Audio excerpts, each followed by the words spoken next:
Everyone, here is the part 2 of my গ্রামের বাড়ি mini blog. তো আমার পৌঁছাতে পৌঁছাতে সন্ধ্যে হয়ে গেছিলো। সন্ধ্যাতে গিয়ে তো আমি গুনগুনের সঙ্গে অনেক খেলা করেছি। আর তারপর আমি নেক্সট ব্লগটা পরের দিন সকালবেলা থেকে স্টার্ট করছি। সকালবেলা উঠেই ঘুগনি মুড়ি খেয়ে নিয়েছিলাম, আর তার সঙ্গে একটু জিলিপিও ছিল। আর সেদিন যেহেতু পূর্ণিমা ছিল, আর আমাদের বাড়িতে প্রতি মাসেই পূর্ণিমার পুজো হয়, তাই একটু প্রসাদ খেয়ে নিয়েছিলাম। আর বাড়িতে পূর্ণিমার পুজো হলে তো লুচি হয়ই, তো সেই জন্য একটু লুচিও খেয়ে নিয়েছিলাম।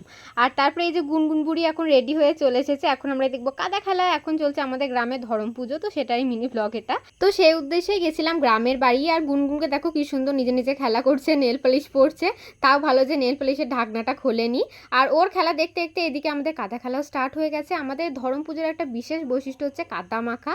তো তোমরা যদি এরকম কোনো ধরনের রিচুয়ালস আগে দেখে থাকো, অবশ্যই আমাকে কমেন্ট করে জানিও। আমি আগে অনেকবার তোমাদের ভিডিওতে বলেছি।